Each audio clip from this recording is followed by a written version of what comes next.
So what exactly is cortisol? Cortisol is our stress hormone. It's produced in our adrenal glands and it helps us adapt to stresses. Now, technically, our cortisol level should be highest first thing in the morning. I'm just using 8 a.m. as a point of reference, and lowers as the day progresses. So by the time nightfall comes, you're tired because the cortisol levels have lowered. Now, cortisol could be your best friend or your worst enemy. Yes, it helps our body adapt to stress. Made in the adrenal glands, and it's actually called glucocorticoid. And the main function of glucose, it increases blood sugar for the conversion of ATP into the cell, because that's what gives our cells our energy. Now in the muscle tissue, we store glucose as glycogen. 75% stored in the muscle tissue, 25% is stored in the liver. This is why it enables us to have stored energy in between meals. So again, it could be your best friend or your worst enemy. So when you have all this stress going on, and it's just chronic stress with cortisol, where's the energy going to be pulled from? Well, 75% is going to be pulled from the muscle tissue. So the function it's going to do, because muscle tissue is proteins and amino acids, what it's going to do, it's going to convert that to glycogen, because glycogen is stored there, to ATP. So this is where, when you're stressed out, you lose muscle tissue. And if you don't have a lot of muscle tissue, this is where you actually get a smaller version of yourself. So it's going to decrease muscle tissue. Next, increase visceral fat. Yes, cortisol is going to decrease peripheral fat. However, it's going to increase the internal fat, which is the visceral fat, which is in between your organ systems, and that is bad. Why? Because when you have more visceral fat, that is a big contributor to insulin resistance and or diabetes, type 2 diabetes.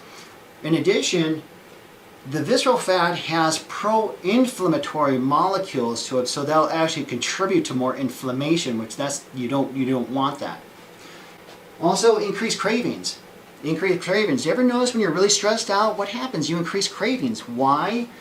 Because you want glucose for energy. And you're not craving the vegetables or anything like that. What do we crave? We crave the simple sugars. Why? Because it's the stress that is utilizing the glucose for ATP, and we want more of that, which in turn increases blood sugar. So remember, glucocorticoid on its own will increase blood sugar because it is a glucose.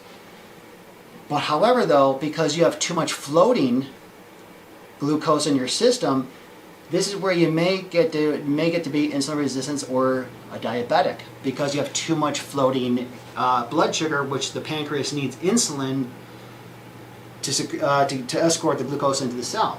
Now we have the part of the immune system which focuses on the gut, and that's called secretory IgA. Okay, this is the immune system of the gut. Now what happens when we're chronically stressed out, the function of this IgA is that it protects the immune barrier of our intestinal system. And when we're stressed out, it breaks that down. It breaks down the formation, the lining, which in turn will give us intestinal problems, dysbiosis, leaky gut syndrome, and so forth and so on. So do you ever notice this is why when you have increased stress, you have poor gut function? In addition, decreased bone density. Increased cortisol will lower the hydrochloric acid in your stomach to the point where you're not absorbing a lot of nutrients. Also, increased cortisol shuts down the thyroid.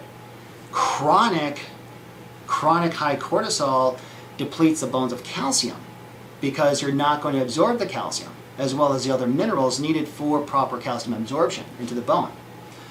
In addition, now we have the part of the immune system. We have what's called the first responders, which is the Th1 response, and we have the Th2 response, which forms the antibodies. And what it does, it actually tilts that teeter-totter the opposite way.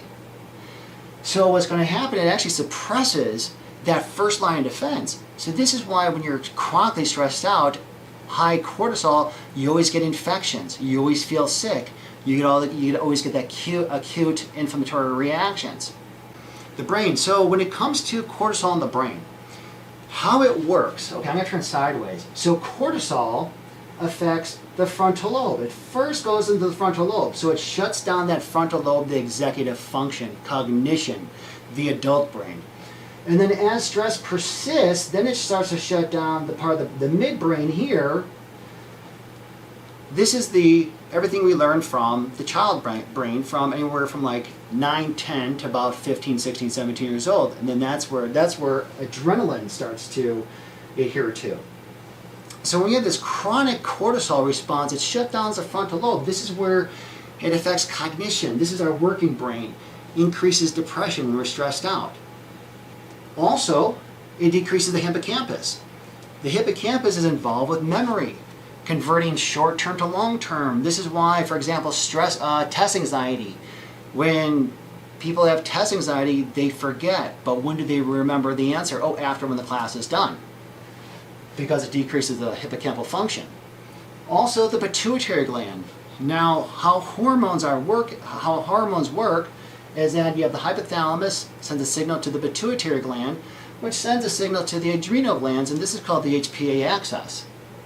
So excessive amounts of cortisol will shut it down. Which hormones? All hormones. So the main thing is to find a way to cope with the stress. Watch your diet.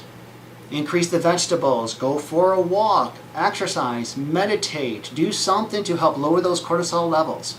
Okay? If you have any comments, please leave them down below. Thanks for watching. I'll see you next one. Be good.